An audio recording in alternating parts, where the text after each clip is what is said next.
What's going on, everybody, and welcome to Kicking It with Crowder. I'm about to get started here in just a second. Not playing any music tonight because my computer needed an update right before we went on. So I'll let some people join here in just a second, and then we will get started, guys. Thank y'all so much for joining me tonight.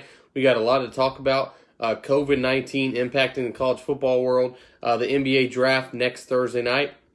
Also, NFL. We'll pick all my NFL games this week, just straight up who I like this weekend, and then of course we'll break down my picks of the weekend. Went 4-2 last week, 21-18 on the season. So against the spread picks right there, guys, and then also the NL, AL Cy Young Award winners.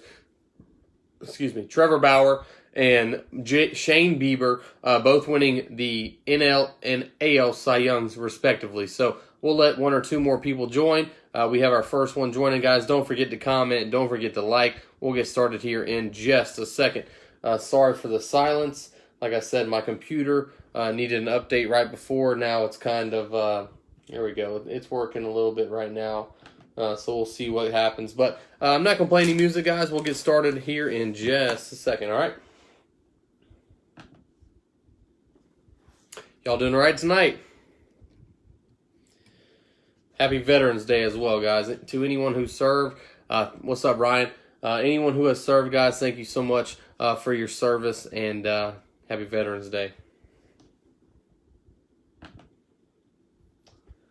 All right. Thanks for that, Ryan. We'll let one more person join, and we will get started, guys. Hope y'all having a good Wednesday.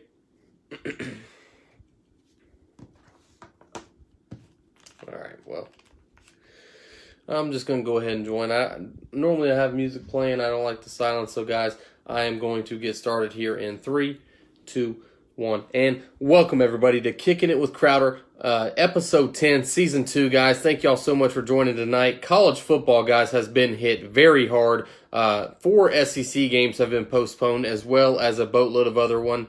I think there's 8 to 9 games postponed right now. That number could increase with what's going on this weekend, and how will it impact next week? Of course, you have the 10-day period for most players that have to sit out. So I mean, it's really bad, and it sucks for teams who do not have outbreaks, but they're playing teams who do. I wish they could somehow find a way to schedule teams, even if it's out of conference. I wish they were able to play teams, like Ohio State this week was going to play Maryland. Maryland has an outbreak, so Ohio State can't play right now. Big Ten says you have to play 6 games out of your 8 to be able to get to the Big Ten. What if Ohio State plays 5 games? Do they get into the championship? Does Big Ten bend the rules a little bit? So, man, it's really tough for these teams who don't have any outbreaks, and they're not able to, what's up, Glenn? And they're not able to play because the other team, like Maryland, has 8 positive tests. So what does the NCAA, what does the Big Ten need to do about that? Should they play an out-of-conference game? And how will they affect the Big Ten rankings at the end of the season? Will Ohio State, if they play less than 6 games, will they be eligible for the Big Ten championship? I think that somehow Big Ten would turn, kind of twist their rules a little bit, but we'll see. So we'll get into all those matchups that are postponed later on, guys. The NFL has also seen an increase in COVID-19. 57 staff members and players this week test positive for COVID-19. So that's by far the biggest number they've had since they've been testing this season. So what's the NFL going to do? And the NFL has approved a contingency plan. If games are canceled, if they are not able to make up games, will there be there'll be 8 teams now in each conference, the NFC and the AFC. So we'll see about that. I know it helps teams like the Atlanta Falcons who, shot themselves in the foot at the beginning of the season, but now are playing better football. Can they maybe sneak into the playoffs? So we'll talk about that as well as the NFL matchups later on in the show. The NBA draft, guys. I know we don't talk a lot of NBA on here, but the NBA draft is next week. I'll give you my top 6 prospects for the 2020 draft. And man, NBA is it's about to start full swing. You're about to start seeing free agency started. You're about to see teams draft players, bringing in players, starting all new. So we'll see. And Glenn is Ohio State shouldn't be eligible for playoffs if only playing 6. and it just sucks, and it's gonna be a weird year. How are you going to determine has your team played enough games, or if is there a threshold for games? I know the college football playoff hasn't put a limit on it right now, so I want to see what they do with that. I really think that Ohio State is one of the best 4 teams in college football. I know they've fallen short the last few years, losing to Clemson and just not being able to get it done in the football playoff. But I think that Ohio State is one of the best 4 teams in all of college football. They're led by, of course, top 5 pick next year, Justin Fields. And then you have Clemson last week losing to a Notre Dame team, and they will probably meet in the ACC championship for a playoff spot as well. So if Notre Dame loses to Clemson in the rematch, does Notre Dame get in? I mean, this year is going to be absolutely wild. It's going to be a wild finish. COVID-19 is really affecting this season so far. Monty, what's up, man? Thanks for watching. And I agree. If a team plays 10 or 11 games, but the other team only plays 6, I mean, how do you justify that, Glenn? I'm totally with you, but the college football playoff better get it figured out pretty quickly, because this is just a hunch. This is not the only week that'll be affected. I mean, you're going to see next week affected. You're going to see many weeks affected because of COVID-19. And what do you do? This college football season has definitely looked different. NBA looked different. Major League Baseball's looked different. NFL hasn't looked that much difference beside the fans not being there. But, man, can you imagine that Notre Dame-Clemson game this past week with fans in the stands? That would have been a one for the ages. That was a great game. Notre Dame, of course, beats Clemson in double overtime.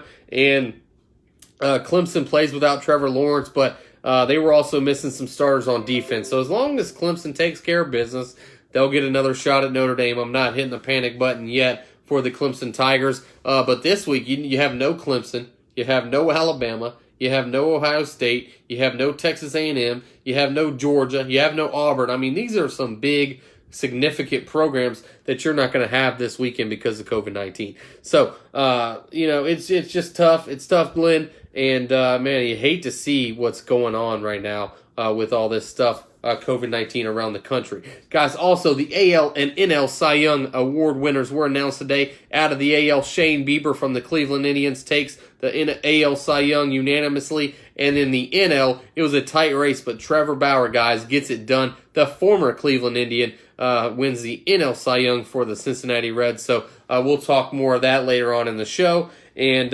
man, Trevor Bauer is going to be a free agent this year.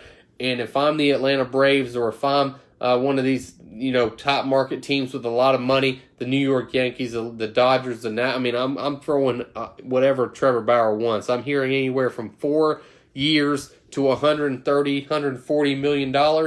If you're the Atlanta Braves, maybe you offer him 3 for $90. See what he does there. But it's going to be hard. What's up? What's up, Mr. Dixon? Thanks for watching, man. It's going to be hard for a team like the Atlanta Braves to give a pitcher $30 million a year for the next 3 years. But, man, if you get Trevor Bauer on the staff with Mike Soroka and also, Ian Anderson and Max Fried, that is a top-notch, top 4 pitching staff that you can see. And Dallas wants to know, will we see JT Daniels against Mississippi State? Well, actually, Dallas, they've actually canceled the UGA Mississippi State game this weekend. I'm not sure if you've heard that already. They have postponed it. The game will be played later on. And I'm with you, man. Do you see what you have in JT Daniels? I saw a clip of him last week. He has a significant limp. And I'm just not sure if Kirby Smart thinks that he's healthy enough to lead this football team. If he was healthy, I would definitely throw JT Daniels out, see what you have in him. Also, Carson Beck, a 4-star guy who's a true freshman. Oh, yeah, I'm sorry. It is a Missouri game. It's a Missouri UGA game. At first, I thought that UGA was playing Mississippi State. Auburn, of course, was playing Mississippi State. That game is canceled. And UGA, Missouri. So I guess UGA plays Mississippi State next week, Dallas. And I'll say I'm not sure if we're going to see JT Daniels. If he's healthy, I definitely throw him out there. He's a significant passer. 2018, he was coming out with Trevor Lawrence and also Justin Fields. He was a top quarterback in that class. He actually reclassified to get in that class. And, he threw for almost 3,000 yards as a freshman in the Pac-12. Pac-12 newcomer of the year. He transfers out now at Georgia, hasn't seen the field. So Stetson Bennett, I think everyone knows he's not the guy. I don't think that I think he's a good story. He was able to beat an Auburn team who hadn't really gotten any momentum early on in the season, and that's about it. He made a nice completion on the hit where he took one on the chin. He's a tough guy, great competitor, Georgia kid, but I just think he has limitations, and he's not able to get the job done. Dwayne Mathis, let's just be honest, he hasn't looked that much better when he's been given the opportunity against Arkansas and Florida this past weekend. So yes, Dallas, if JT Daniels is healthy, you play him. If he's not, maybe you go to a Carson Beck, who's a highly touted 4-star guy out of the state of Florida. See what you have there. I mean, at this point, you're probably not going to go to the SEC Championship now. I think Florida has a 98% chance to go. So I want to see what you have with the quarterbacks that you do have on the roster. Of course, Brock Vandagriff next year goes on, and he's a 5-star quarterback. Let's see what he does at Georgia next year, guys. So Dallas, thank you for the question, man. I appreciate it. Keep them coming, guys, tonight on Kicking It with Crowder. Don't forget, my picks are coming out later in the show. 4-2 last week against the spread. Started out 4-0. Of course, Georgia and Clemson, I picked both those. Both those shit the bed. 4-2 last week. 21-18 on the year. So, guys, don't forget, you can find me on Apple. You can find me on Spotify. I'm also on the iHeartRadio app, YouTube, and Twitter, guys, at Kick It With Crow. I put my picks out there. I put a lot of picks out there since August 1st on my Twitter picks. I am 85-60, so plus 25 games, over 500, and I enjoy giving you those picks almost daily. So, guys, we'll see what happens. But, guys, don't forget to comment. Don't forget to like, share, all that good stuff. Let's get this content out there so more people can see it, guys. Episode 10 of Kicking It With Crowder, guys. Let's get into what we got tonight. So, on the college football front, we've talked a little bit about the COVID-19 situation, what's been going on in college football this season. I'm not going to say it's going to have an asterisk because, I mean, they have to go out there, they have to play, they haven't been practicing as much. This is still hard. I mean, college football is a very tough game, and you have to give whoever wins at the end of the season a ton of credit for dealing with all these circumstances. Thanks for watching, Dave. I appreciate it, man. So, I don't think that college football will have an asterisk at the end of this season, but it's definitely going to be, maybe a silent asterisk. You're going to know that this season was affected because of COVID-19, and teams like LSU and teams like Auburn or South Carolina who aren't having a particularly great year, they're going to, say, hey, this season doesn't even count. But teams like Ohio State, Clemson, Bama, if they can make the college football playoff, they're going to say, oh, yes, it does. It does count. We had to go out there and play. We didn't get to practice as much. We got through all the protocols, and we did a good job. What's up, James? Thanks for watching, man. I appreciate you, buddy. So COVID-19, it's affecting games this weekend, and these are just a list of games in the SEC that are canceled this week. So 4 games out of the SEC. You have LSU-Bama, a matchup that is, a lot of LSU fans really like this matchup. They like going to Baton Rouge. They like going to Tuscaloosa and tailgating and showing their pride for their schools. They're not going to be able to play this year. Of course, Bama owned LSU for all those years, and then last year LSU gets it done against Alabama. I know Alabama wants that revenge game versus LSU. I know that for a fact. Also, UGA, Missouri, like we talked about earlier, has been canceled. That's a tough game for UGA because they may be broken out a new quarterback this past weekend. So, no UGA, Missouri. Also, Auburn, Mississippi State, no game there. This was a good game for Auburn, a winnable game on the schedule for them. It's tough not being able to go out there. Hopefully, they postpone this game and reschedule it. And I agree, Parker. JT needs to start if he's healthy. If he's not healthy, I'm not sure where you go. You go maybe Carson Beck. I don't think Stetson Bennett. And obviously, I don't think Dwayne Mathis, what I've seen of him, I don't think he's the starting quarterback. See what you have in Carson Beck or see what you have in JT Daniels and move on from there. Also, guys, A&M, Tennessee canceled this weekend. Ohio State, Maryland canceled this weekend. Memphis, Navy canceled this weekend. Louisiana, Monroe, Arkansas State postponed. So, it's a tough look for college football because they're not like the NFL. They're not a governing body.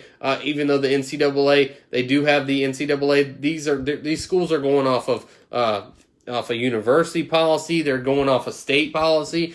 So it's really hard to determine, what a school can and cannot do. It's tough, and I really hate it for all these schools and hate it for these teams who are being affected. A team like Tulsa, who's had like 4 or 5 games canceled this year because of the opponent. A team like Houston had 3 or 4 games canceled because the opponent has, had an outbreak in COVID-19. Wisconsin has had 2 games postponed now. So you really hate it for these student athletes, and it's just a wacky year of college football. But, guys, I want to talk about the games that are going to be played this weekend. You have Miami at Virginia Tech. A lot of people are calling the Virginia Tech upset over the Hurricanes this weekend. Virginia Tech is favored -2.5 in that game. So even though most would consider Virginia Tech beating Miami an upset this year, they're actually underdogs going in this game.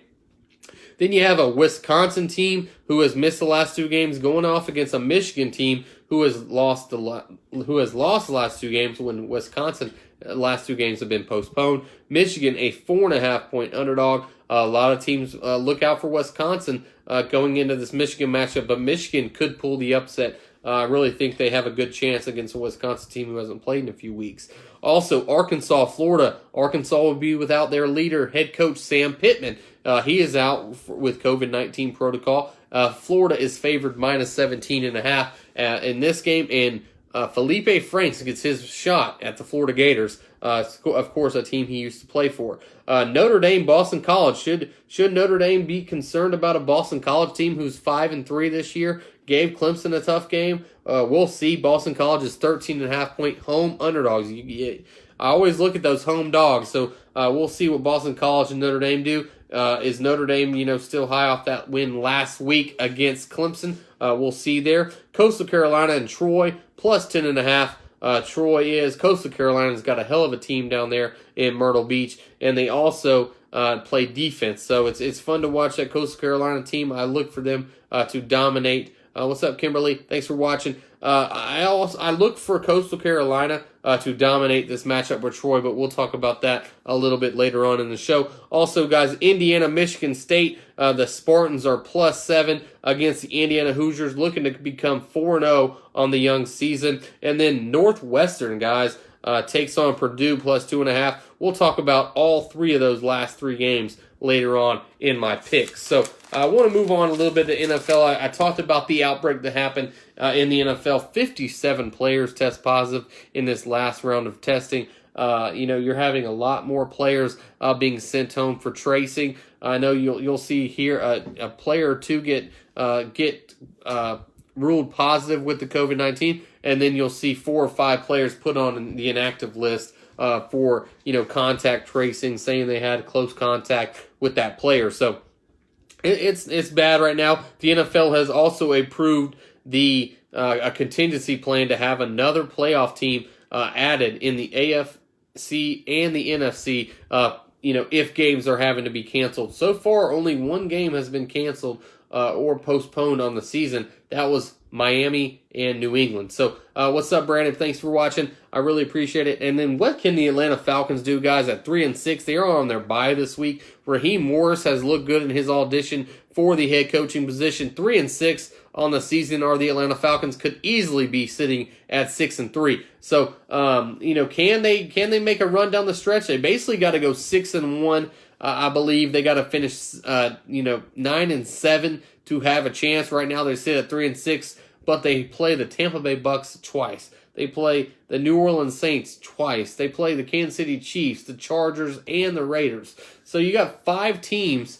You got all those teams that are pretty good teams so far this season who you have to match up with. I think the Atlanta Falcons can play with anybody in the NFL. It's just, can they finish the game? Defensively, they looked a lot better in the last 4 games under Morris. They're giving up 22 points a game, scoring roughly 30 points a game. And, this offense is explosive. Julio's making plays. He's looked really good the last 2 weeks. Matt Ryan, a lot of blame on him. He's leading the league in passing yards, 2,700. And then Gurley, you got him 5th in rushing, 1st in touchdowns on the ground. So, this offense can make plays. It's not all about the offense. It's really about what the defense can do. And the 2 linebackers, Deion Jones and 54 Lukin, they've made some plays in the last few weeks. Also, A.J. Terrell is coming on strong. Keanu Neal looks healthier. Grady Jarrett, of course, is going to be close to being an All-Pro, maybe a first or second team All-Pro this year. So can the Atlanta Falcons really make a run? I say you got to go 6-1. If they go 6-1, they'll be sitting at 9-7, and they very well may make it into the playoffs. And what you look for is that other team. Will the NFL add that other team? If they do, maybe 8-8 gets it in the NFC. So we'll see what happens, guys. I want to talk about the games this weekend.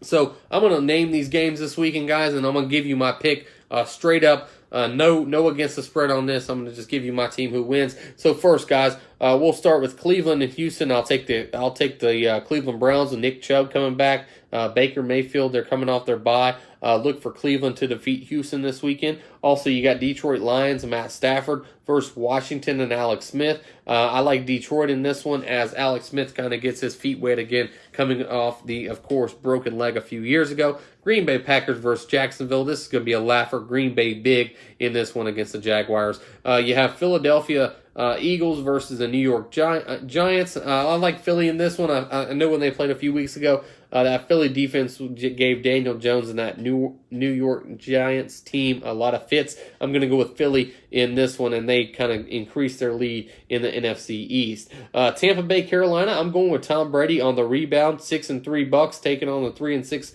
Panthers without McCaffrey again this week, who banged up his shoulder. I'll roll with Tampa Bay on this one. Las Vegas Raiders and Denver. I liked what I saw out of this Denver Broncos team against the Atlanta Falcons late in the second half. They did get some momentum. I think they bring that into the game against the Raiders. I'm going upset Denver Broncos over the Raiders this week. Also, the Bills travel to Arizona. I'm going Buffalo Bills on this one.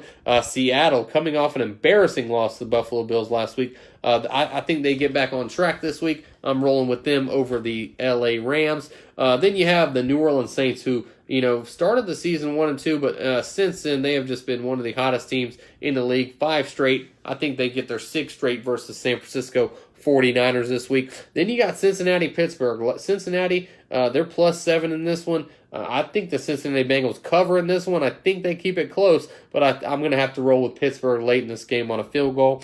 And then Baltimore, New England. Of course, I'm taking Baltimore against New England. New England's not the same football team led by Cam Newton. And then Chicago, Minnesota on Monday night. This is a toss-up for me. Dalvin Cook, one of the best running backs in the league, but I'm going to have to roll with the Chicago Bears on this one, basically because of their defense. So, I got Cleveland, Detroit, Green Bay, Philly, Tampa Bay, Denver, Bills, Seattle, New Orleans, Pittsburgh, Baltimore, and Chicago. That's my rundown of the weeks, guys. That's just my picks straight up. No against the spread. So we'll see what happens with those picks. I'm also in an against the spread CBS Sports Pick'em League. Boy, and it is tough picking those NFL games against the spread, especially when they first come out and the lines move. We have to go with the very first original line, so it's always tough betting on those. So I want to talk a little bit about the NL and AL Cy Young Award winners real quick. Guys, Trevor Bauer, of course, he gets traded from the Cleveland Indians a few years ago,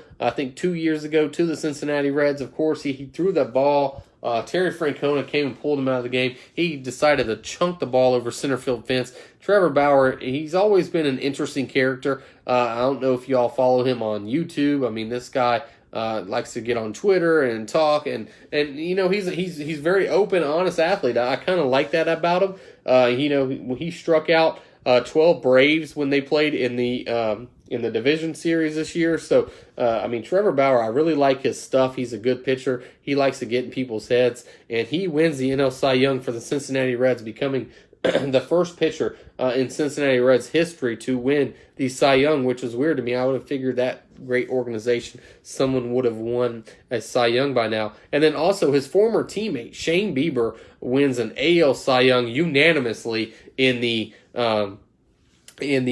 Now he also struck out the most batters and had the most wins and the Cy Young. He wins the pitching triple crown for the Cleveland Indians. So both those guys will be great pitchers to look for in 2021. Of course, DeGrom in the NL was going for his 3rd straight. I think he finishes 3rd this year. So, you got to give it to these guys baseball-wise. They go out every day. every 5th day. And Trevor Bauer, guys, this is an interesting note. He wants to be the first pitcher to go out there every 4 days. He believes his body and his pitching regimen, he has what it takes to do it. He wants to be the first pitcher in like 40 years to start 40 games. So we'll see how he does this season. Trevor Bauer, guys, also a free agent who is going to be highly touted this offseason. I think the Atlanta Braves should go all in on a guy like Trevor Bauer. Not only is he great in the locker room, he'd fit in well with this Atlanta Braves team, but we wouldn't have to face him possibly in the NL playoffs next year.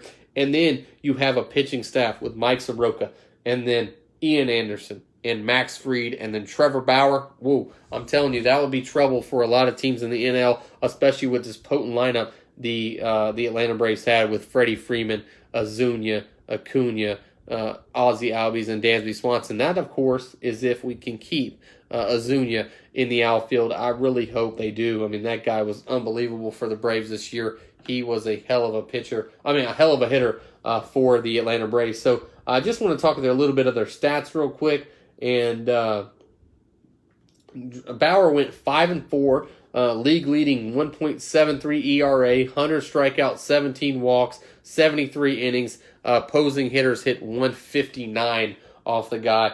He gets 201 votes. Yu Darvish finishes second with 123. And then, like I said, DeGrom comes in third place in the NL. And then in the AL, man, I'm telling you, Shane Bieber, if you haven't heard of this guy, he was unanimous, 30 first-place votes this year. And then Kenta Maeda, who came over from the LA Dodgers a few years ago, he is the number 2 in the AL Cy Young, followed by Hyun Ryu, the former Yankees pitcher who's gone to the Blue Jays. So those are your 1, 2, 3. And, man, Bieber's numbers were excellent this year. 8-1 with a 1.63 ERA, 122 strikeouts, and 77 innings. Are you kidding me?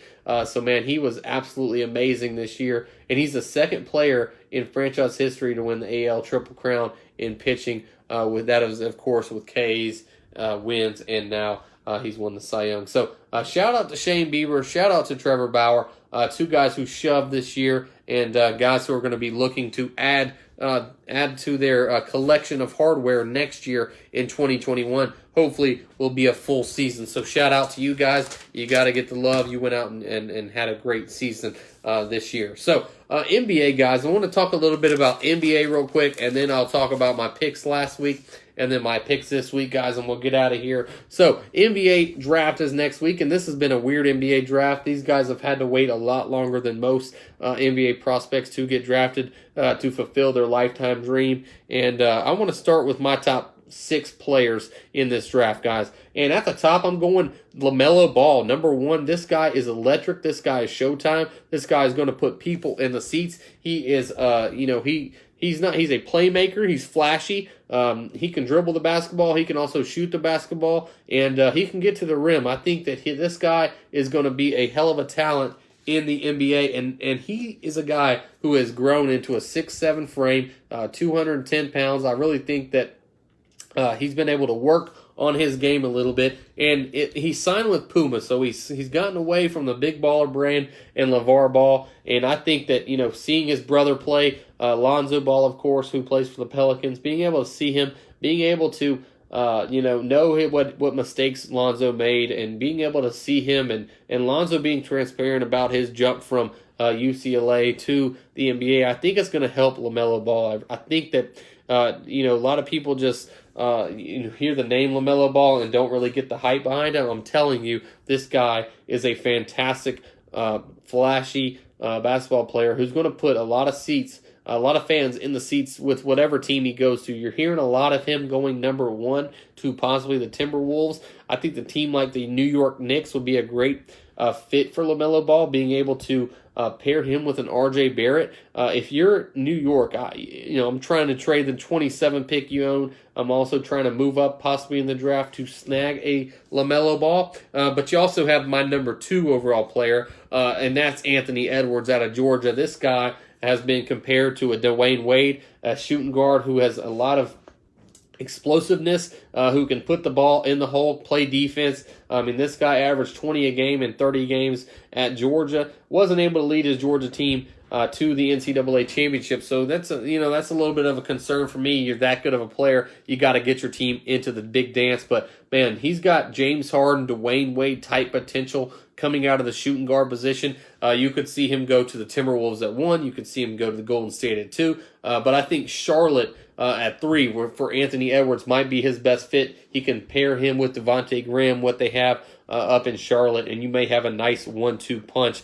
And Michael Jordan can finally get that score that he's coveted for so long with the Hornets. So LaMelo Ball, number 1. Anthony Edwards, number 2. Number 3, guys, is a guy who only played 3 games last year at Memphis, but when he did, I think he averaged like 27 and 13, something like that. James Wiseman. This is a very, very talented guy. He's the best center in the draft. You could see him go number 1, but they already have Karl Anthony Towns.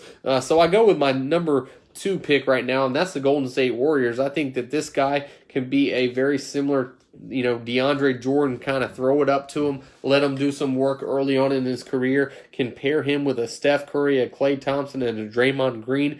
And if Wiseman turns out to be as good as advertised, you may have something brewing with the Golden State Warriors. And I'm telling you, Golden State is a good team, guys. They did lose, of course, a lot of games last year, but they didn't have Curry, they didn't have Thompson. Look for James Wiseman if he gets added to this group. Look for this Golden State team to get back in the playoffs in 2021. My next guy is a foreign player. He's a guy who a lot of people do not know about. He's going to fly under the radar, but I'm telling you, this guy's got a lot of game. Deni Avdija. He's a forward. He's a guy who's played 100 games so far in professional basketball. Of course, he's overseas right now. He's a European player, and I really like his game. I think that the Chicago Bulls, he could be a fit for them, being able to start right away for a team who needs a lot of help, and you can kind of pair him with Kobe White and some other young talent, marketing, and see what you got there in Chicago. So this is a guy who's played a lot of basketball, and he's a young guy, can really develop into his body, and hopefully he can be a player down the road for one of your franchise teams. He's my number 4 player. My number 5 player is a guy that got hurt last year. I really liked watching him play. Every time he steps on the court, he gives it his all, and that's Tyrese Halliburton. He's a guy who played at Iowa State, and once he got hurt last year, Iowa State just went downhill. And it's tough because a lot of people have had this guy as a possible number 1 pick. A lot of computers and analytics systems had this guy going high in the draft, number 1, number 2. Maybe you could get a steal in the draft a little bit later on in the draft. You could see him fall between 5 and 10. And if he does go, I'm hearing New York Knicks at 8. Whatever team he goes to, Tyrese Halliburton is gonna compete. He's gonna come in. He's gonna pass the ball well. He's gonna put the ball in the basket. He can lead a team at the point guard position. So I'm really excited to see what he does. And then, guys, Killian Hayes, a guy whose dad played in the NBA, and this is a guy from overseas as well. The Frenchman. He's been around some really good players, and I think that Killian Hayes is a guy that you kind of have him under the radar right now. But I've seen a bunch of things with him being the top 1, 2, 3 player in this draft. So Killian Hayes, a name to look out for. He's kind of falling down draft boards a little bit right now, but I'm telling you, he's got a lot of game, and I'm really excited to see Killian Hayes, if his game transfers to the NBA. But I think LaMelo Ball is the top, can't miss prospect in this draft. 6'7", a guy who's watched his brothers, do their thing. A guy who took his own route to the NBA, of course, going over to Lithuania and then Australia. And I think it's going to pay off. I think LaMelo Ball is going to go number 1 in the draft, and a lot of people are going to be looking, like who done it, because they did not think LaMelo Ball was this talented of a basketball player. But I'm here to tell you he is. Anthony Edwards, my number 2 player. He can put the ball in the basket with anyone. James Wiseman, center, can be a building block for a team in the paint for the next 10 years. Deni Avdija, Tyrese Halliburton, and Killian Hayes round out my top 6 players, guys. So I want to move on to my picks last week, guys. My Crowder locks. So far on the podcast, guys, I'm 21-18. Of course, last week I picked the Green Bay Packers -6. They get it done over the 49ers. That's a win. BYU -3 over Boise. They blew them out. That was a win. Liberty +14.5 over Virginia Tech. They actually win the game against Virginia Tech. So that's 3. Cincinnati -13.5 over Houston. They kind of ran them off in the third, fourth quarter. That's a win. So 4-0 start. And then, of course, UGA -3 over Florida. We all know how that turned out. And then Clemson -5.5 over Notre Dame, a game they could have really won. But Notre Dame gets it done in overtime. So both those games were losses, guys. 4-2 last week, 21-18 heading into this week. So let's go ahead and get started. Thank you for watching, Josh. I appreciate you, buddy. All right, so 21-18 on the year, 4-2 last week, guys. So I'm going to start in the NFL, and this is basically a pick'em game. You know, you got the Tennessee Titans 0.5 favorites over the Indianapolis Colts. Is basically a pick'em game. I like the Titans versus the Colts in this one. The Colts have played pretty good so far. I think they're sitting at 5-3. You got Tennessee sitting at 6-2, and I think that Derrick Henry is the difference in this one. You hear a lot about Indianapolis' defense is very good. Well, let's hand the ball to 22 and let's see what he does. I really like Derrick Henry, Ryan Tannehill in this versus Indianapolis has had better secondaries. So I'm going A.J. Brown with a big game in this one. I'm looking for him to extend his touchdown streak to what now? 7 games or 6 or 7 games, and also add 100 yards receiving. Corey Davis gets going as well. I like the Titans over the Colts on Thursday Night Football. I'll take them 0.5 minus half a point. So I'll take the Titans. All they got to do is win by 1 over the Colts, and I'll win. I'm going to go 34-29 over the Colts this week. I know that's a funny score, but hey, it's going to happen.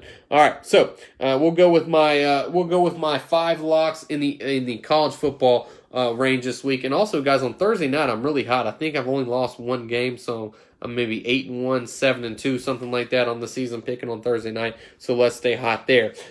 Coastal Carolina over Troy. This is a Coastal Carolina team that is very good. I've seen some computer projections with Coastal Carolina maybe winning this one by more than 20 points. So I'll go Coastal Carolina over a Troy team. Troy is not this is not a Sun Belt contending team like they've had in the past. Troy's a great program. I love what they do over there in Troy, Alabama, but I'm going Coastal Carolina -10.5 over Troy. So guys, they got to win by 11 this week versus Troy. We'll see what happens there. This is another game that I really like. I saw the spread and I was really shocked that Army, a 6-1 team, is underdogs against a Tulane team that's sitting at 4-3. I like Army. This Army team is led by Jeff Monken at the helm. Jeff Monken, of course, Georgia Southern's old head coach. He has built a nice little program over at Army. I'm going Army +5.5 over Tulane. Wouldn't be shocked, guys, if they got the upset win over Tulane. Okay, so we'll move on to my number 4 game this week, and that's my alma mater, guys. I went to Georgia Southern down in Statesboro, Georgia. I'm going Georgia Southern, who, they're 5-3, I believe, over Texas State, who is 1-8 so far in the season. So Texas State has not looked good. I'm going Georgia Southern Eagles this weekend. Go Blue, get after that ass, and let's go. I'm going Georgia Southern pretty big over Texas State. I'm going 41-24 over the Texas State team, and I really like Georgia Southern this weekend to kind of get back on track and defeat this Texas State team. We'll move on to the Big Ten, and 2 teams. This is tough to pick this week, man. This is one of the toughest weeks I can remember because of all these big games. I like going with the favorites. I like going Ohio State, Alabama, Texas. I like going with top teams at the top to cover each week. So I'm going Northwestern -2.5 over Purdue. This is a very good Northwestern coach team who, of course, is coached by the former player Pat Fitzgerald. Purdue, they're 2-0 as well, but I think Northwestern gets it done in a pretty close game. I'm going 27-21 Northwestern over Purdue, and they cover the spread, and they moved to 4-0 in the Big Ten. So I know Mike Wilbon and a lot of Chicagoans are excited about this Northwestern team. Let's see if they can get it done against a Purdue team this weekend. And then, you guys, we have Indiana Indiana -7 over a Michigan State team, and I really like this Indiana team. I feel like they're 3-0. They're trying to move to 4-0. A lot of people may have them on upset alert, but I think Indiana gets it done by 10 to 12 points over Michigan State this weekend. Michigan State, of course, lost to Rutgers a few weeks ago and then beat Michigan and then, of course, lost this past weekend as well. So I'm going Indiana. Indiana, you're going to hear a lot about them this season, especially if you watch Big Ten football. I really, really like this Indiana team and what they're doing in the Hoosier State. So those are my picks, guys, for the weekend. 21-18 going into this week. And these are my picks again, guys. If you miss it, I'm going Tennessee Titans -0.5 point over the Indianapolis Colts. Got to win by 1. Coastal Carolina, I'm going -10.5 over Troy. They got to win by 11. Army, they can lose by 5 points and still cover the spread against Tulane, but look out for an Army victory over Tulane this weekend.